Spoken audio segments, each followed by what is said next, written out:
Olá, pessoal! Hoje, para escrever melhor, veremos o tema pontuação. E, em virtude da complexidade desses sinais, veremos esse tema em duas partes. Aqui, no vídeo 1, vamos começar agora. Antes de tratarmos especificamente dos sinais de pontuação, é importante que façamos algumas reflexões iniciais. Qual o papel da pontuação no texto?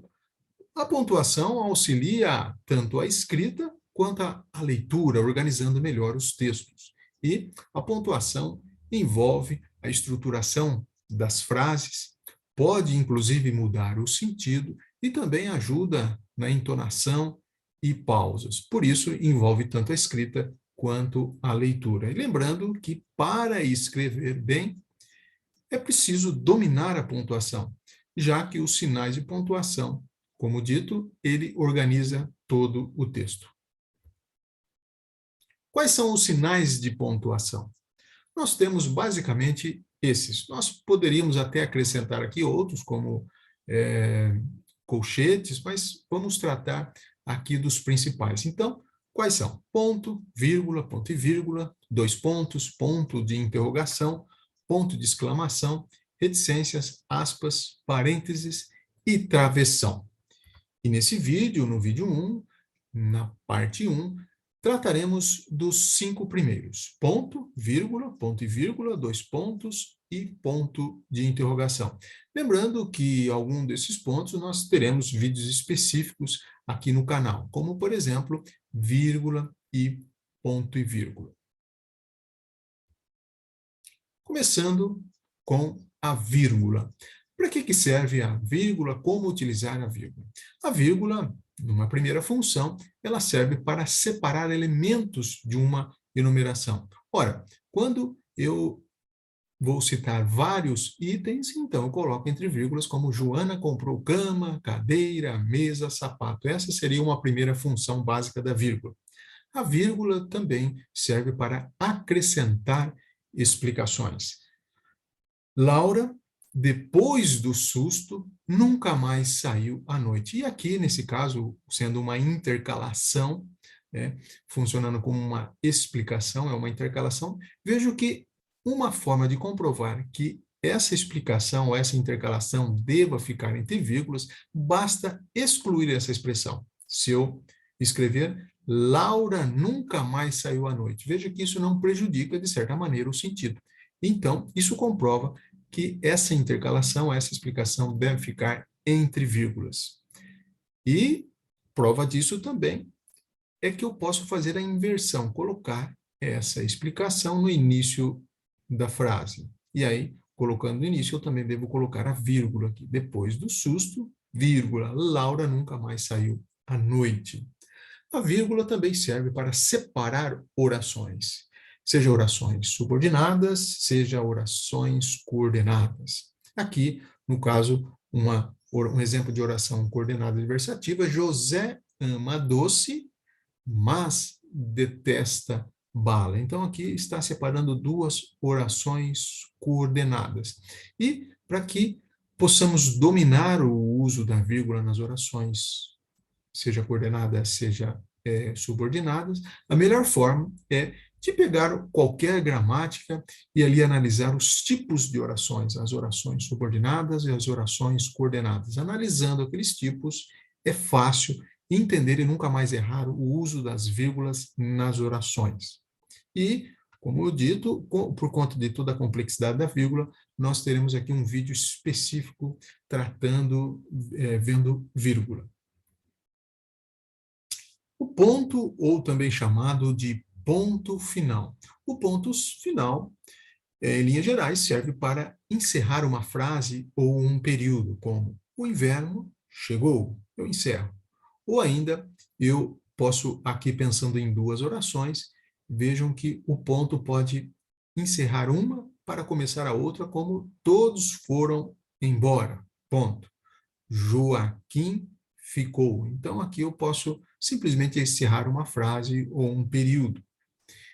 E também o ponto pode ser utilizado nas abreviaturas, como professor, doutor, avenida. Sempre quando eu faço esse tipo de redução, há vários tipos de redução, como sigla, abreviaturas.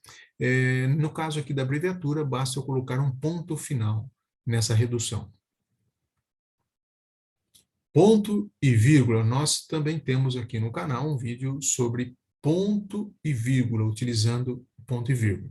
Ora, o ponto e vírgula é um sinal que normalmente causa muita dúvida, ele fica entre a vírgula e o ponto final. É uma pausa mais prolongada que a vírgula e menos que o ponto. Então, aqui há 3 situações em que eu posso utilizar a vírgula, o ponto ou o ponto e vírgula. Vejamos.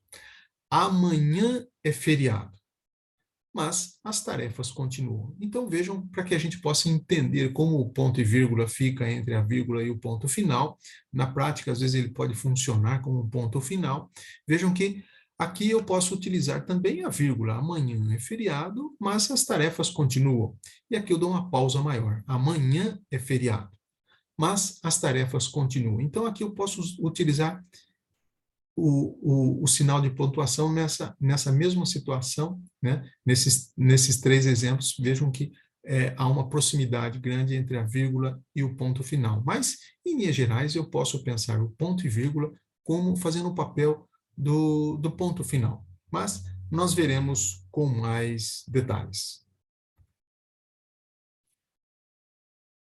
Então, às vezes, o ponto e vírgula pode também substituir a vírgula, mas veja que nem sempre. Então, nesse caso aqui, como dito anteriormente, eu consigo substituir a vírgula separando orações. Amanhã é feriado, mas as tarefas continuam. Então, um ou outro está correto. Agora, vejam que quando eu faço uma intercalação, quando eu faço aqui, colocando uma explicação, amanhã, um feriado nacional, as lojas não abrem. Então, aqui é uma intercalação que eu faço. Nesse caso, eu não posso substituir a vírgula por um ponto e vírgula. Aqui eu não posso, porque o ponto e vírgula funciona mais como um ponto final, com uma pausa maior. Então, nesse caso, eu não posso substituir a vírgula. No caso anterior, separando orações, aqui sim eu posso substituir a vírgula, mas numa intercalação, apenas a vírgula. E uma outra situação, apesar de ter essa lógica, né, do ponto e vírgula poder substituir o ponto final, vejam que ele não deve ficar ao final de um parágrafo isolado, ser colocado aqui de maneira isolada ao final de um parágrafo, terminando aqui um parágrafo como nos exemplos. Então, veja, se eu coloco dessa maneira, um parágrafo, encerrando um parágrafo com ponto e vírgula, isso não pode. Eu devo colocar aí, nesse caso, o ponto final. Então, não podemos colocá-lo ao final de um parágrafo.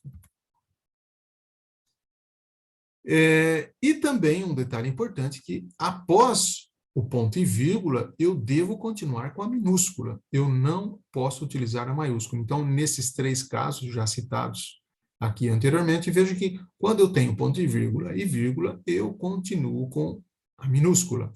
Se eu uso o ponto final, é maiúscula. Então, aqui o raciocínio é o mesmo da vírgula. Depois do ponto e vírgula, a minúscula. E uma maneira muito comum de utilizar o ponto e vírgula é separando aqui enumerações, quando eu faço, por exemplo, uma lista, eu enumero várias sentenças, vários compostos ou várias expressões, como no caso, locação de imóveis, substituição de cotas, uso de máquina. Então, quando eu faço essa enumeração, ao final de cada uma delas, eu posso colocar o ponto e vírgula. Mas, aqui é o mesmo raciocínio do parágrafo, quando eu encerro a enumeração, eu devo colocar o ponto final. Agora, esse sinal, 2 pontos. Esse tipo de sinal, 2 pontos, ele introduz, em geral, uma citação, uma enumeração ou uma explicação, como nos exemplos. Meu filho disse. Então, quando eu dou essa pausa para acrescentar, fazer uma citação, uma explicação, então eu utilizo os 2 pontos. Compre os seguintes materiais. Dou uma pausa para colocar aqui a enumeração, para citar vários itens, 2 pontos. Ou ainda um subtítulo, como a arte de argumentar. gerenciando razão e emoção. Vejam, também aqui eu posso utilizar 2 pontos. Ponto de interrogação. Esse talvez seja mais simples, né? O ponto de interrogação, basicamente, ele serve para uma interrogação, para fazer uma pergunta, como o próprio nome já diz. Onde mora? Qual o seu nome? Então, utilizado para pergunta. Resumindo, nesse primeiro vídeo, nós tratamos aqui de ponto, vírgula, ponto e vírgula, 2 pontos e ponto de interrogação. E como parte 1 e como parte 2, no segundo vídeo, nós trataremos de ponto de exclamação, reticências, aspas, parênteses e travessão. É isso. E bons estudos!